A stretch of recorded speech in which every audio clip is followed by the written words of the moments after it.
And yeah, so I was born tongue-tied, and that term has kind of been, I guess, a common metaphor for me in my life. Growing up, being the black sheep in my family, not only my family, but a lot of like my high school or a lot of my like years growing up. I grew up in like a small conservative farm community, and like, you know, there's just not people like me, I guess, around here. And so anyway, so it was really hard for me to like communicate and like relate, and I always felt kind of like an outsider. And once I discovered music, that's kind of like, for me, is when I kind of like found my voice in a sense. What's up, everyone, and welcome to this week's episode of Trevor Talks. I'm your host, Trevor Tyson, and I'm just thrilled to invite you to the most unconventional episode of Trevor Talks that you've ever logged into.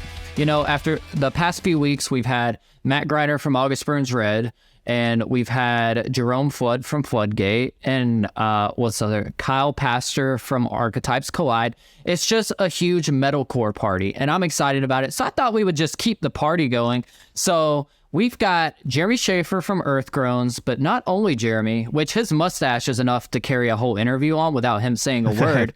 But we've also got Michael Felker from Convictions joining us, just because they've got some weird bromance going on, and I wanted to be extended into it. So that's why we're here.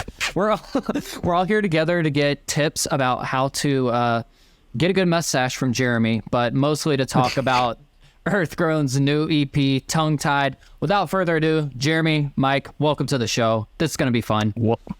Hello. What's up? Thanks for having me, and for surprising me with Mike's appearance also. That's very cool. I'm back with the most Jesus-y shirt you could ever wear in your life. It's the most amazing thing I've ever seen. So Mike is eating Chipotle right now. Jeremy is counting money from the Tongue Tied EP. And yeah, just all of it, metalcore money. No, but it's such a sick EP, man, and I'm super excited to have you on the show. And Mike, having you back was just a dream of mine. I didn't know if you were going to be busy because you're so famous and all now, but we're all here together. It's going to be a big family affair. Since we've had Mike on the show before, Jeremy, let's start with you. Can you give us a little introduction into Earth Groans? And for all of the CCM people that follow us that maybe don't even know what metalcore is, give them the full Earth Groans experience straight from Jeremy Schaeffer. What the heck's going on here? What do I do with this thing? Oh, it's amazing. Yeah, I got a floater. If you're listening to the audio experience, he's got an amazing hair floater right now, and you should go watch it on YouTube. Yeah, I literally woke up like 3 hours ago. I slept till 3 today, I'm not gonna lie. Sounds like what I do on a daily basis. Yeah, I worked till like 7 or 8 a.m. Yeah, so I started Earth Groans about 7 years ago now. I was just telling Trevor earlier that I got a reminder on my phone for our first tour from 7 years ago, May of 2016. Our very first tour was our first time playing shows. It was wild. Yeah, so I started Earth Groans. Earth Groans was it's just gonna be like a solo project of mine that I didn't really plan on taking seriously. So I wrote an EP and recorded the EP, and then I was like, actually, you know what? It'd be sick if I turned this into a touring project. Wow. So I kind of started looking around for members, and everything kind of just fell into place, and then we just hit the ground running. But yeah, I guess I never really totally intended it to be, you know, it was just, I was doing my recording studio. I was doing that full time for about 5 years, and I just missed playing music, missed touring. And so once I wrote I started Earth Groans just to kind of scratch that itch. And then I was like, oh, let's do this. Let's go for it. And so we just started touring very heavily. I knew that I was like, well, if I'm gonna do another project, I'm gonna go for it full send. So we just started touring right off the bat, and we toured pretty heavily for, I don't know, year and a half, 2 years maybe, and then we signed to Solid State, and then we did a re-release of that record, and then we've been doing EPs almost every year since. So that is insane. So from May 2016 fun fact, the month and year I graduated high school, praise God, almost didn't pass everything, but you know what? We made it through and we're here. So May 2016, you start touring up until 2023. Like, it had to be super weird when obviously the pandemic hit, you couldn't tour anymore. How was that like for you after touring for such a long time and just being locked into your house, essentially? Right. And then Mike, if you could answer that as well. Well, he's still chewing, so I'll go first. No, yeah. It was brutal. It was, I had a meltdown, honestly, because I told Trevor earlier, I have a recording studio. That's my full-time job, or my big boy job. And then I was doing the touring thing. So literally both rugs were pulled out from underneath me. And that's like literally my whole life. My whole life is music, you know, the studio and touring and stuff. So I pretty much didn't have anything anymore. So it was a very rude awakening to have all that happen like within like a week or two, you know. So mentally, mental health wise, it was really hard. But I mean, through it, I feel like I learned a lot, and kind of learned, you know, how much of my own character, my own identity I had wrapped up in being the band guy. So that was kind of a cool awakening for me too. If you've been listening to this podcast for more than one episode, then you know how much I advocate for therapy. I don't shut up about it. Heck, half of the episodes we're talking about therapy, because mental health is just as important as your physical health. And we know that finding the right support for your mental health can be a challenge. And that's why I want to tell you about our brand new sponsor here at Trevor Talks, BetterHelp.com. BetterHelp.com offers a convenient and discreet way for people to receive mental health support from the comfort of their own home.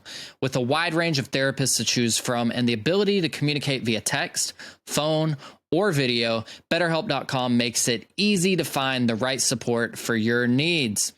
One of the main benefits of using BetterHelp.com is the flexibility that it provides.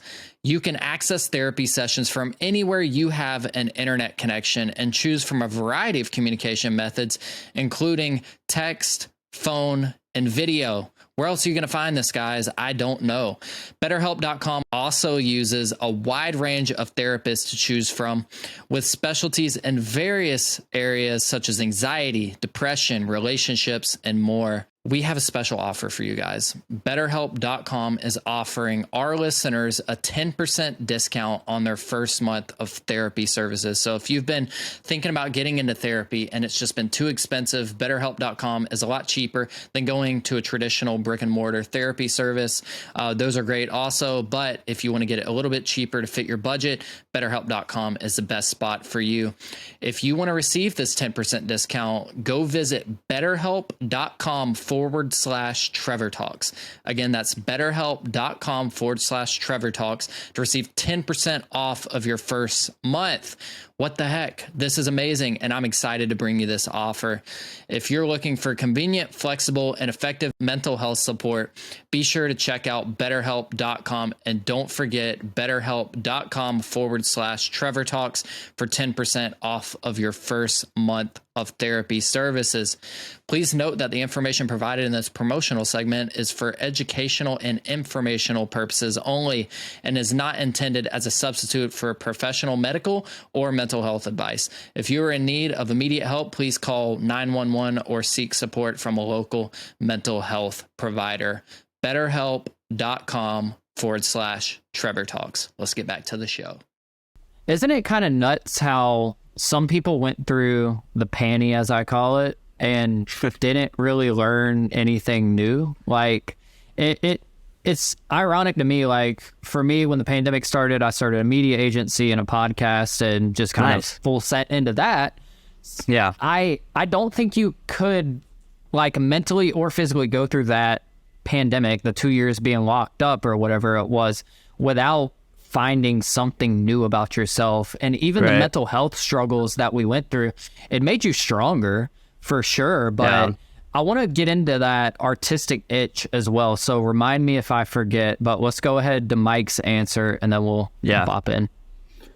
Dude, yeah, the pandemic, the panty, as you put it, is it was bad, man. Like, I don't think I struggled as much as most people did, because I still work for So during that, I was very busy working.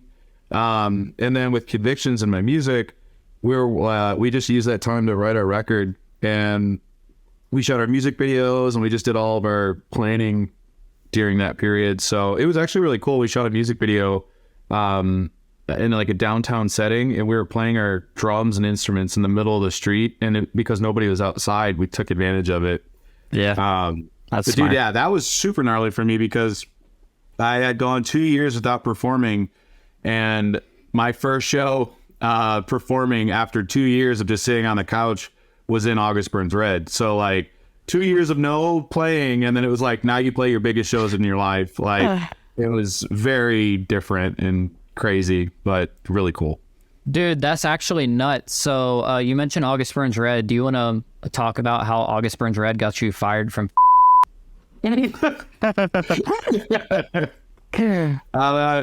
Well, I don't regret nothing. Who would? It's ABR. Yeah, for our listeners, if you have a dream, you got to protect it. And that's exactly what I did. I dropped everything in my life to get on the road and sing and do what I want to do. So, and God honored it because now you have an even better job. And I mean, you had to learn all these songs within a day. Like, give or take. Yeah, it was pretty crazy. Yeah, because it was a throwback tour at that point, right? It was yeah, it was the Leveler tour. Yeah. So crazy. Man, coming out of a pandemic with something like that is so nuts. But Jeremy, you mentioned something a little bit earlier with the artistic itch. I've used that word so much in the past month of my life with just things that are happening behind the scenes. I totally get it, but I didn't get it until this year. So can you explain that to the people that aren't in music or a quote unquote artist, or maybe they want to be in that field and they're experiencing this and they don't know what it is or how to handle it. So what is it? How did you handle it? And how would you encourage others to do the same? I don't even know if I know how to explain it really what it is. I mean, I just like I feel like I've always been called to music. I've done music pretty much my whole life since I was like young. And like, that's always been kind of like, I feel like my calling or my voice, you know? And so I don't know how to really explain it other than just like, you have something that you were really passionate about, and then all of a sudden you can't like exercise that. And then like, what do you do like with all that energy, like with all that, you know? And that's the only way I can explain it, is that it's like an itch. It itches like you want to do it so bad, but you can't, you know? Yeah. So, and it's like the only release is to be able to do it, to scratch that itch. So one thing I did do over the pandemic to kind of scratch that itch is I started doing painting. I started doing traditional tattoo kind of style painting. And like, it's like, well, it's not music, but it's, you know, it's like a pivot, you know, it's like, well, it's the same side of the brain, everything like that. As long as I'm creating, I guess I feel like I can, you know, scratch that itch, I guess. Now, before the pandemic hit, had you ever done like an Instagram or TikTok cover of another song in your life? No. So that was kind of a new thing. Yeah. I mean, I'd always wanted to do that. And, I just didn't make any time for it because there was no time for it, because we were touring so much and I was so busy in the studio that there really wasn't any time, you know, to, you know, set aside for something like that. So that is something I guess I have, you know, to compliment, or I don't know how to say it, but because of the pandemic, compliment the, you know, the panty was like, I had time to start doing some of this stuff. And because of that, like now, like I've been like doing these covers, and like it's helped me become a better vocalist. It's helped me like learn, you know, new techniques and new cadences that I've never really messed with. You know, so I think the best way to get better at a craft is to study how other people do it, people that are better than you. You can learn from them, and doing covers is a way to do that. Not to mention just like keeping the rust off, you know. It's like in between tours, because sometimes, you know, we'll have a tour and then we'll be home for 2 to 3 months. And like, I can only run through our set so many times by myself in my vocal booth before I'm like, okay, this is boring. So Yeah. just doing vocal covers is like kind of helped me keep like stay on my game and stay fresh. Is that how you did the Deftones cover? Like kind of accidentally finding a new skill when you were covering them? Because I know that Earth Groans did the cover. Yeah, I would say I've always been able to kind of sing, but I've never really like had a lot of confidence in it, and I didn't know if that was like something that I really wanted to do with Earth Groans. But I mean, Deftones being one of like my all-time like favorite bands and one of my biggest inspirations from all time was like I have to like I wanted to pay homage, to a band that's inspired me over the years, And like, I feel like when it comes to doing covers, you can go two ways. You can go the one way where you're like, okay, I know that if I do this song, it's going to like generate a lot of talk, or a lot of buzz. Or you could do like a cover because you want to do a cover, and that's like what Deftones was. It just also worked out that, Deftones is also a really big band that a lot of people love. So it did really well for us. So thank you, man. Appreciate it. Thank you. And then like, the following EP, we did a Comeback Kid cover, and that one, like, it did okay, but it didn't nearly do as well as like Deftones did. That one's still like sitting on some like metal playlist or metal covers playlist or something. So that one's doing better. But so when you introduced the covers and they started taking off, did you see like a noticeable difference in like what you were doing in Earth Groans artistry wise? You obviously were challenging yourself to learn more vocal techniques and such, but when you started seeing the response from people actually like listening to these covers, and I mean hundreds of thousands of views on these things, has that translated into Earth Groans fans? Or like, what is the overall benefit for you walking through this? Because you didn't ask to like go viral or anything. It's just kind of like, no, yeah, you were scratching the itch and it happened. Yeah. I don't know. Yeah. It's like, it's been good in all really in every avenue. Like it's been good because like we've seen a lot more traction on our page, and a lot of people are being introduced to Earth Groans that never have heard of Earth Groans. Like I think almost every night of this last tour, somebody came up to me and said, hey, I found out about your band because of your covers, or I've been like following you since I, found out about your covers. So there's definitely some good translation there. And then, it's helped me become like it's helped me think outside of the box and like kind of do things differently than I used to, or maybe like it's helped me with like cadences, doing things differently because I'm learning from other vocalists like different cadences and styles and stuff. So it's cool. Dude, that's so good. Now, from first glance, when I saw the Earth Groans music videos, I'm like, this dude looks angry. But now getting to talk to you, it's not at all that. You're just a genuinely nice, soft-spoken guy. And there's a lot of memes going around that show like metal vocalist on stage, and it shows like a bear, and then it says metal vocalist in the green room, and it shows Barney sitting there asleep. Like, that is a very true thing. Like if you look at a lot of these metalcore vocalists, they're just big teddy bears. But dude, you're such a nice dude. I have to know, where did the aggressive worship music come into play for you? When did you know that you wanted to be a metalcore vocalist? When did it come into your life? Man, a long time ago. I got into metal when I was like 12 or 13, and I had played music since I started piano. Well, my parents made me take piano when I was little. But I said, I want to be a drummer. And they're like, well, if you're going to be a drummer, you have to learn piano first, because that's apparently how you're supposed to do it. I don't know.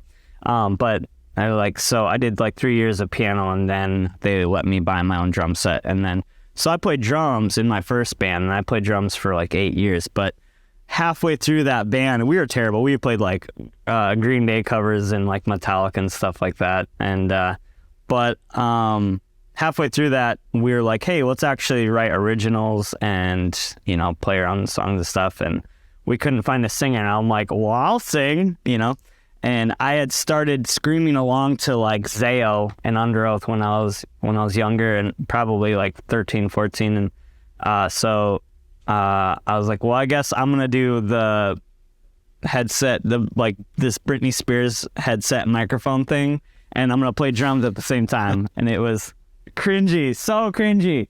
But that's where it started for me. And after doing vocals and drums for a couple of years, I was like, oh, I'm pretty sure I'm a better vocalist than I am a drummer.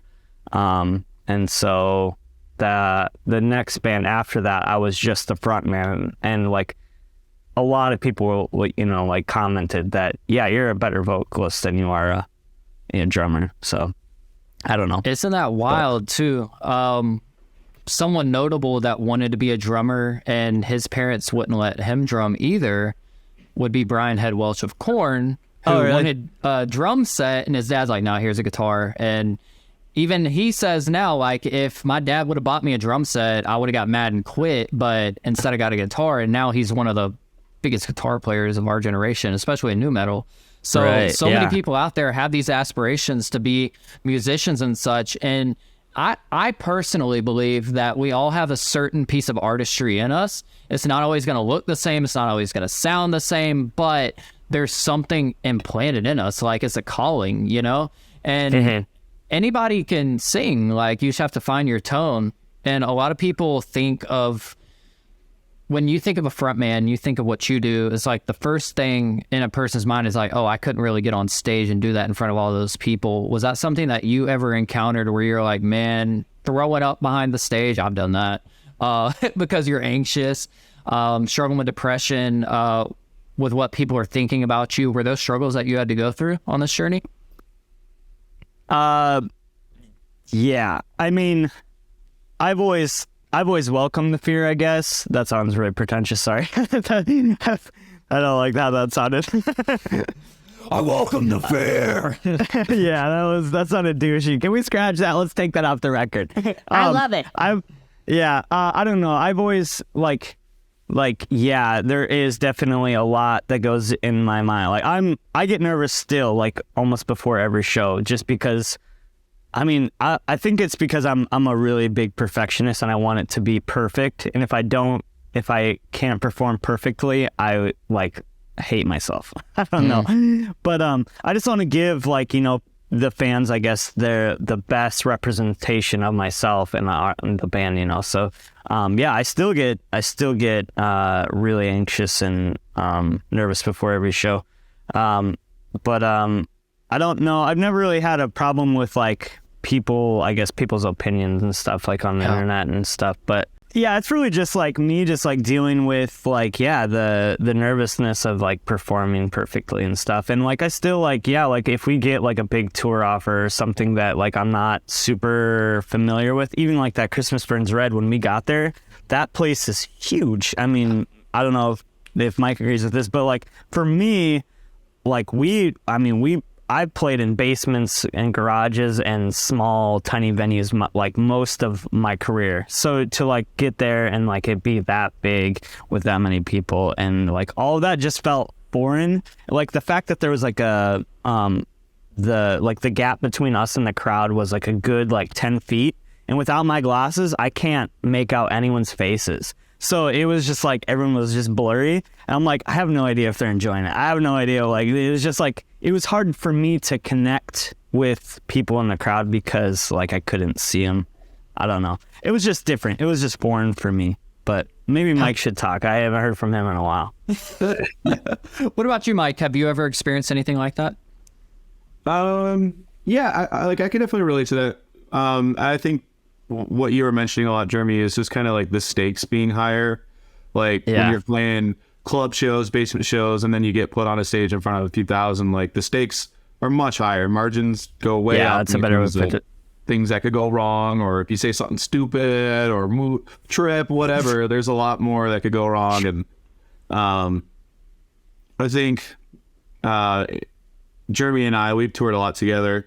There's a pressure of being professional, whether it's in front of 2 people or 2,000 or whatever. You want to put on a good show and entertain and be true to what you set out to do. And I don't know, I get nervous, but it's a different kind of thing. For me, it's I've always wanted to do it, And when I was a kid, I got bullied a lot and felt kind of like an outsider and stuff. And I was so hungry to prove myself to people that didn't even like me. So now I get to be in front of people that do like me, hopefully. And it's kind of like a celebration. It's a really cool thing. And overcoming that, in a positive way. And hopefully, if I'm lucky, I can inspire someone else in a positive way. So it's mostly me just holding that pressure to myself. Like, you better deliver, buddy, Yeah. Don't let them down. If you've been listening to this podcast for more than one episode, then you know how much I advocate for therapy. I don't shut up about it. Heck, half of the episodes we're talking about therapy because mental health is just as important as your physical health. And we know that finding the right support for your mental health can be a challenge. And that's why I want to tell you about our brand new sponsor here at Trevor Talks, BetterHelp.com. BetterHelp.com offers a convenient and discreet way for people to receive mental health support from the comfort of their own home. With a wide range of therapists to choose from and the ability to communicate via text, phone, or video, BetterHelp.com makes it easy to find the right support for your needs. One of the main benefits of using BetterHelp.com is the flexibility that it provides. You can access therapy sessions from anywhere you have an internet connection and choose from a variety of communication methods, including text, phone, and video. Where else are you going to find this, guys? I don't know. BetterHelp.com also uses a wide range of therapists to choose from, with specialties in various areas such as anxiety, depression, relationships, and more. We have a special offer for you guys. BetterHelp.com is offering our listeners a 10% discount on their first month of therapy services. So if you've been thinking about getting into therapy and it's just been too expensive, BetterHelp.com is a lot cheaper than going to a traditional brick and mortar therapy service. Those are great also, but if you want to get it a little bit cheaper to fit your budget, BetterHelp.com is the best spot for you. If you want to receive this 10% discount, go visit BetterHelp.com/Trevor Talks. Again, that's BetterHelp.com/Trevor Talks to receive 10% off of your first month. What the heck? This is amazing, and I'm excited to bring you this offer. If you're looking for convenient, flexible, and effective mental health support, be sure to check out BetterHelp.com, and don't forget BetterHelp.com/Trevor Talks for 10% off of your first month of therapy services. Please note that the information provided in this promotional segment is for educational and informational purposes only and is not intended as a substitute for professional medical or mental health advice. If you are in need of immediate help, please call 911 or seek support from a local mental health provider. BetterHelp.com/Trevor Talks. Let's get back to the show. Yeah, and one thing that was wild for me to hear is 2 weeks ago when Griner was on the show, he opened up about 20 years of struggling with performance anxiety and never found a way to address it until this 20-year anniversary tour. He goes for a run before the shows, and it helps. It's like someone that has been doing this for 20 years, you would never expect to still be struggling with something like that. Yeah. And I think that's a lot more common than we know, and it just hasn't been communicated. So when you hear artists that you relate with their music so much talk about things like that, it opens up a door of healing for other people to be able to walk through it as well. So all of this to wrap into this question, Jeremy, the question of the year: what inspired Tongue Tied, and what can fans expect? Sure. So I don't know if you're familiar where the term tongue tied actually comes from. It's a common expression, obviously, but there is a medical term for it also. It's like if you're born tongue-tied, it like that little skin that's underneath your tongue, it comes all the way up to the tip of your tongue, and it holds, like, it would not allow you to move your tongue freely or speak correctly if not like corrected. So yeah, it's a medical thing. But anyways, I was actually born tongue-tied. And they performed the procedure like right after I came out of the womb, and like had to take a scissors. It's really kind of barbaric, but they just take a scissors and they just start hacking away. And apparently, yeah, that's where I got my metal vocals from, I guess. But And yeah, so I was born tongue-tied, and that term has kind of been, I guess, a common metaphor for me in my life. Growing up, being the black sheep in my family, not only my family, but a lot of like my high school or a lot of my like years growing up. I grew up in like a small conservative farm community, and like, you know, there's just not people like me, I guess, around here. And so anyway, so it was really hard for me to like communicate and like relate, and I always felt kind of like an outsider. And once I discovered music, that's kind of like, for me, is when I kind of like found my voice in a sense. So that's where the whole term, or the inspiration behind the record comes from, tongue-tied. Yeah, and in your music, there's a lot of faith-based undertones in it, and it's kind of a staple thing for you. When did your faith come into play, and when did you know you wanted to translate that and communicate it in your music? That, I feel like that was always kind of first. You know, it's like, if I'm gonna do music, I'm gonna do it for the glory of God. I want it to be worship. I want it to point people to God, even if people don't believe in God or have like the same kind of like faith or whatever. I still want people to listen to our music and walk away feeling inspired, or some sense of hope, some way that they can also still relate to the music. So that's always been a large part of me, or a large part of music for me. Well, it's inspiring, number one, but number two, this cover art is beautiful. What was the inspiration behind this, and is there a concept behind that? I actually have nothing to do with that. Oh, praise God. Yeah. My idea was totally different, and it was totally way brutal. And I pitched my idea to a guy named Jim Hughes, who I know that Convictions has worked with also. Yeah. But Jim Hughes. What's that? I was just about to ask it. Was that Jim? Yeah. So Jim's been doing our stuff for a while now. But fun fact, Jim and I go back a long time. Like, I met Jim when I was like early. He was in a crappy band. I was in a crappy band. We played crappy shows together. It was great. But now he kills it when it comes to art. But anyways, I pitched an idea to him, and he was like, how about, what if we did not do that and I do something cooler? I'm like, sick, go for it. Because I'm not an art, like, I don't do album art. I write music. So that's all him. But I think what is cool, and I don't know if he meant to do this or not, but like, there is kind of like a heart-shaped like hole in that wall, and it kind of looks like, it'd be like a bleeding heart kind of thing, which I think is pretty cool for the topic of the album, and like some of the struggles that are like, that we go through on the record. And if you do read the lyrics, you'll find out there is a lot of like hurt in this record. Some of it just because of me growing up not feeling wanted or loved, or having a hard time communicating with other people. So yeah, and so many people struggle with that. It's a lot more common than, like I said earlier, people like to admit that they're struggling, but when you open up about these things, you start having conversations around it, then other people are able to become free from it. Which this is just inspiring for me to hear from you. So thank you for sharing it with us. Where can everybody find the music, more about Earth Groans and what you've got coming up? We're on all the different streaming sites, all the social medias. We have a website, earthgroansmusic.com. So you can go there and be directed from there. But Spotify, Apple Music, Tidal, all that stuff, the new records on all those. You can find some music videos on YouTube and such like that. And then what was the other question? Sorry, I spaced off. That was it. Oh, okay. I was thinking you're good.